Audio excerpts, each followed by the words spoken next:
Hi friends, कैसे हो आप लोग। आज मैं फिर से लेके आऊँ आपके लिए काफ़ी ज़्यादा मोटिवेशनल स्टोरी। तो चलिए बिना वक्त गवाए कहानी को शुरू करते हैं।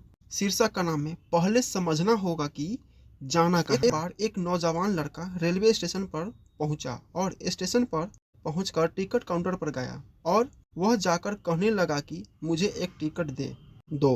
काउंटर पर बैठे व्यक्ति ने उससे पूछा कि आपको कहाँ का टिकट चाहिए। लड़के ने कहा, टिकट दे दो। आपको बात समझ नहीं आ रही है, मुझे टिकट दे दो। काउंटर पर बैठे व्यक्ति ने सोचा कि ये शायद थोड़ा सा खिसका हुआ है, इसलिए इस प्रकार की बातें कर रहा है। काउंटर पर बैठे व्यक्ति ने फिर से पूछा कि अरे भाई साहब, आपको कहाँ का टिकट चाहिए, बताइए। तो लड़के ने कहा, अरे मैं तुमसे टिकट मांग रहा हूँ, तुम्हें टिकट देना नहीं है क्या, मुझे टिकट दे दो। अब काउंटर पर बैठे व्यक्ति को थोड़ा गुस्सा आ गया और उसने उस व्यक्ति को भगा दिया और कहा, पीछे बहुत सारे लोग खड़े हुए हैं, तुम यहाँ से चले जाओ वरना मैं पुलिस को बुला लूंगा। वो लड़का थोड़ा सा गुस्सा हुआ और वहाँ से चला गया और उसके बाद वो प्लेटफॉर्म पर आ गया जहाँ पर बहुत सारे लोग खड़े हुए थे और किसी ट्रेन का इंतजार कर रहे थे।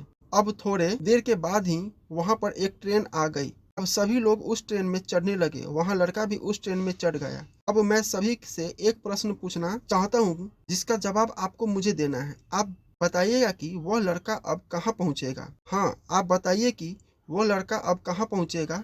आप मुझे बताइए वो लड़का कहाँ पहुँचेगा, जहाँ वाकई में उसे जाना है, या फिर वो वहां पहुंचेगा जहां पर वो ट्रेन उसे ले जाएगी। जी हाँ, बिल्कुल सही कहा आपने। वह लड़का वहां पहुंचेगा जहां वो ट्रेन लेकर ले जाएगी। अब आप भी अपने आप से पूछ कर देखिए कि आप भी बिना लक्ष्य वाले ट्रेन में सफर तो नहीं कर रहे। कई बार आप भी अपने माँ बाप को दिखाने के चक्कर में, अपने दोस्त यार को दिखाने के चक्कर में बिना लक्ष्य वाले ट्रेन में बैठ जाते हैं और उन्हें कुछ करके दिखाना चाहते हैं। क्या आपको लगता है कि ये सही है? अब ट्रेन में बैठा व्यक्ति चला जा रहा है, लेकिन कुछ दिन के बाद वो बोर हो जाता है, परेशान होने लगता है कि ये मैं कहाँ जा रहा हूँ। और फिर थोड़े दिन के बाद उसे एक स्टेशन दिखता है और बहुत सारे लोग उतर रहे होते हैं और फिर वो भी वहां पर उतर जाता है। लेकिन स्टेशन पर उतरने के बाद उसे ये समझ में आता है कि मुझे यहाँ आना ही नहीं था, मुझे तो कहीं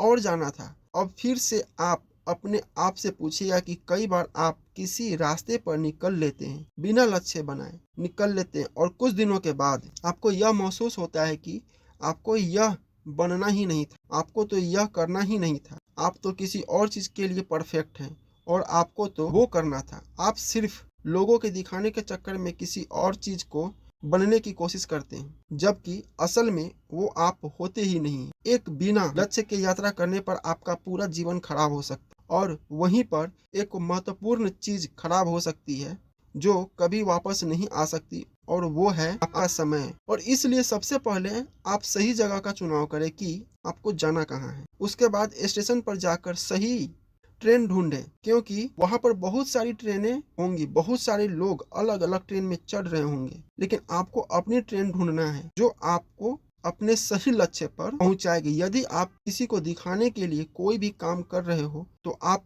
उसे आज ही छोड़ दीजिए और अपने एक सही लक्ष्य का चुनाव कीजिए जो आपको एक सही यात्रा पर पहुंचाएगी। कई लोग अपने जीवन में बिना लक्ष्य के घूमते रहते हैं, भटकते रहते हैं, परेशान होते रहते हैं और जीवन के अंत में कहते हैं कि मैंने अपने जीवन में कुछ नहीं पाया। क्या आप भी उनमें से एक बनना चाहते हैं, या फिर एक सही लक्ष्य का चुनाव करके अपने जीवन को खुशी खुशी प्रसन्नता से जीना चाहते हैं? फैसला आप। तो फ्रेंड्स, कैसा लगा स्टोरी प्लीज कमेंट करके बताइए और हमारे चैनल को सब्सक्राइब जरूर कर दीजिए। मिलते हैं अगले स्टोरी में।